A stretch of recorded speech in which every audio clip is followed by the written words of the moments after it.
What's up guys, Snow here. Welcome to the last update before the start of the War Realm.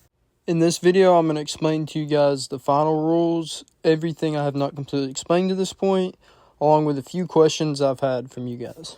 The War Realm is going to begin tomorrow, Friday, at 4 p.m. Central U.S. time.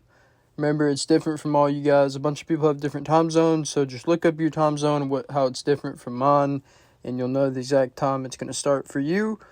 But for me, it's going to start at 4 p.m. When the game begins, there's going to be a 30-minute grace period, so no PvP for the first 30 minutes.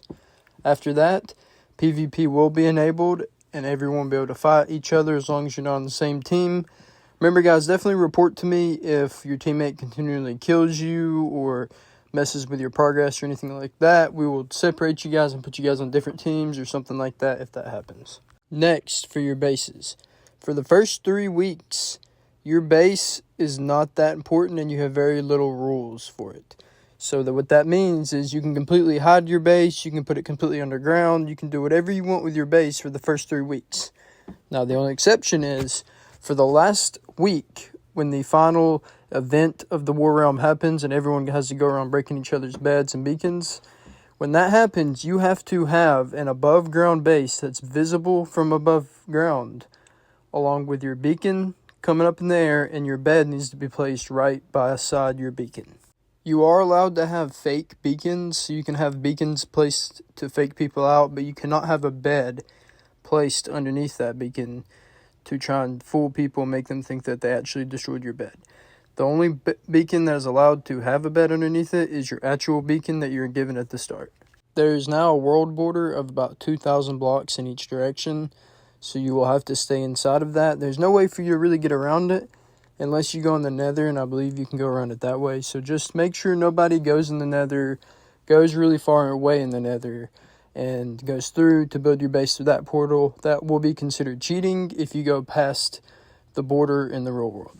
Now that we have a world border, I'm not 100% certain that the end portal is going to be inside of that border. So what I went ahead and did, which I think this makes it fun anyways, is put a end portal at spawn point, right outside of spawn point, to where it's going to be basically a race for whichever team gets the Eyes of Ender first to place them down and go into the end.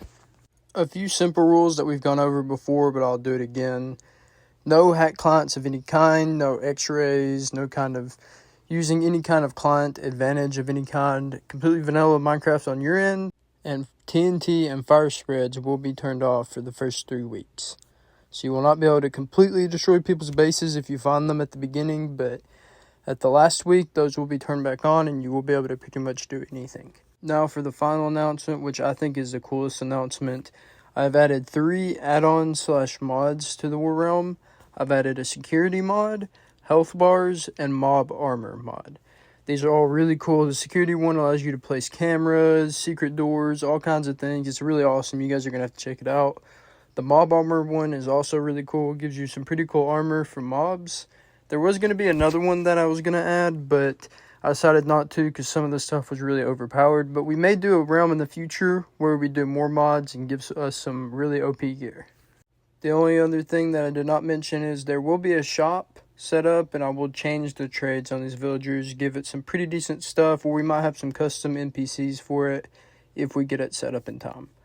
But with all that said, guys, that is all the updates and everything we have for today. Tomorrow the War Realm begins, and as always, guys, if you guys have any questions or concerns about it, definitely let me know in the comments, and we'll get it handled, and I'll answer you guys' questions. I hope to see you guys on the battlefield. Thanks for watching. Good luck in the War Realm, and I'll see you guys next time.